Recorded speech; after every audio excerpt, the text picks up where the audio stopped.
Hello friends, welcome to my YouTube channel Seth study point by Girish Chandra Seth. आज का topic है गणेश चतुर्थी क्यों मनाई जाती है, गणेश विसर्जन क्यों किया जाता है और गणेश उत्सव मनाने का महत्व क्या है। तो चलिए देरी ना करते हुए आज का वीडियो गणेश चतुर्थी का आरंभ करते हैं। गणेश चतुर्थी सनातन धर्म की आस्था एवं हिंदू धर्म के त्योहारों में से एक है। देश में इस दिन भगवान श्री गणेश की पूजा होती है। विशेषकर महाराष्ट्र, गोवा और तेलंगाना में इसकी अलग ही धूम नज़र आती है। यहाँ कई दिन पहले से बप्पा के आगमन की तैयारी शुरू हो जाती है। अलग अलग थीम के पंडाल तैयार किए जाते हैं। बप्पा की बड़ी बड़ी मूर्तियाँ तैयार की जाती हैं। भगवान श्री गणेश जी को विघ्नकर्ता कहा जाता है, जो हमारे जीवन में आए सभी दुख दर्दों को दूर करते हैं। गणेश चतुर्थी भगवान श्री गणेश के जन्मोत्सव के रूप में मनाई जाती है। पौराणिक कथाओं के अनुसार भगवान श्री गणेश का जन्म भाद्रपद मास के शुक्ल पक्ष की चतुर्थी तिथि को हुआ था। गणेश उत्सव के दौरान लोग बड़े हर्षोल्लास के साथ इन्हें देखने के लिए बहुत दूर दूर से आते हैं। गणेश चतुर्थी के दिन बप्पा को घर लाकर महोत्सव की शुरुआत बप्पा की विधि विधान के साथ पूजा करके आरंभ की जाती है। विसर्जन अनंत चतुर्दशी को 10 दिन बाद होता है। अब गणेश चतुर्थी क्यों मनाई जाती है? तो गणेशोत्सव जो है वो मनाने की परंपरा महाराष्ट्र के पुणे से शुरू हुई थी। गणेश महोत्सव का इतिहास मराठा साम्राज्य के सम्राट छत्रपति शिवाजी से जुड़ा हुआ है। मान्यता ये है कि भारत में मुगल शासक के दौरान अपनी सनातन संस्कृति को बचाने के लिए छत्रपति शिवाजी ने अपनी माता जीजाबाई के साथ मिलकर गणेश चतुर्थी अर्थात गणेश उत्सव की शुरुआत की थी। छत्रपति शिवाजी द्वारा हम महोत्सव की शुरुआत करने के बाद मराठा साम्राज्य को बाकी पेशवा भी गणेश महोत्सव मनाने लगे। गणेश चतुर्थी के दौरान मराठा पेशवा ब्राह्मण को भोजन कराते थे और दान पुण्य भी करते थे। अंग्रेजों ने अपना प्रभुत्व बनाए रखने हेतु अपने धर्म को थोपने हेतु भारत में हिंदुओं के सभी पर्वों पर रोक लगा दी थी। लेकिन फिर बाल गंगाधर तिलक ने गणेश चतुर्थी के महोत्सव को दोबारा मनाने की शुरुआत की। इसके बाद 1892-93 में भाऊ साहब जाबले द्वारा पहली गणेश मूर्ति की स्थापना की गई थी। इस प्रकार गणेश चतुर्थी मनाने के एवज में दो बातें सामने आती हैं।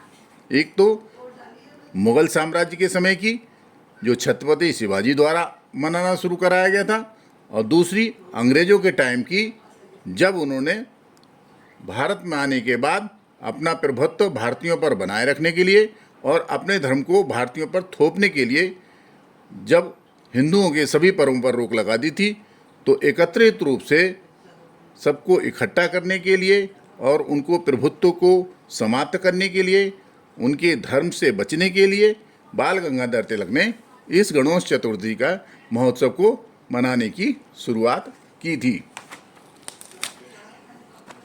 अब गणेश विसर्जन क्यों किया जाता है?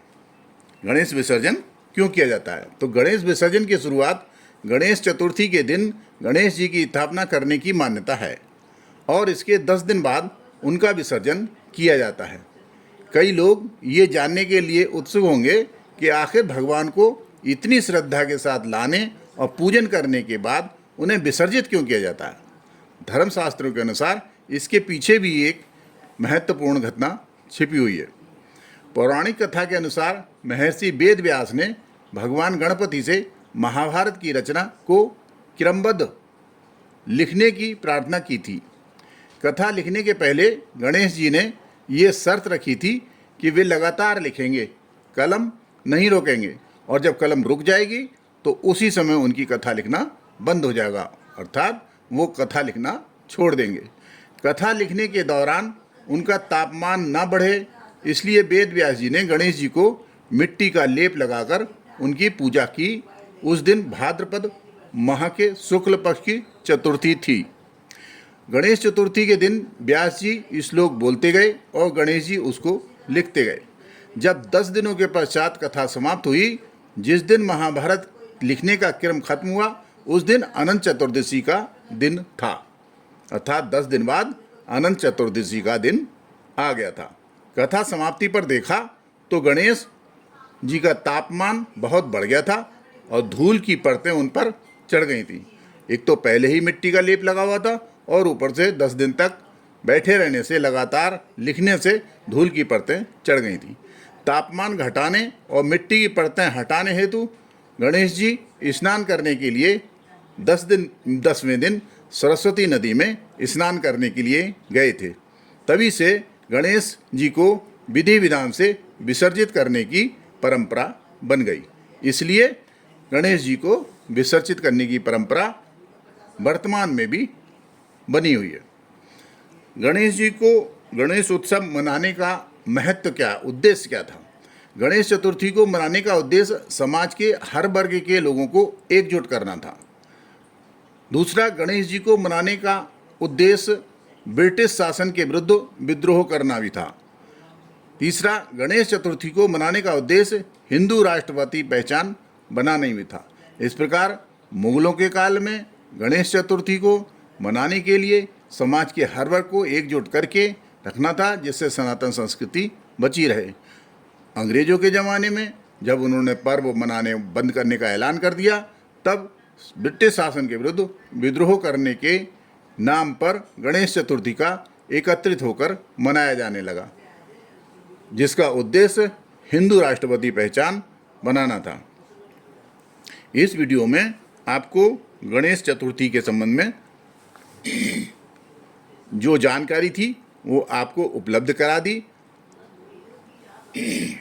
इस प्रकार इस वीडियो को अगर अच्छा लगा हो तो उसे लाइक, सब्सक्राइब करें, कमेंट दें और शेयर भी करें। Thank you. जय हिंद, जय भारत।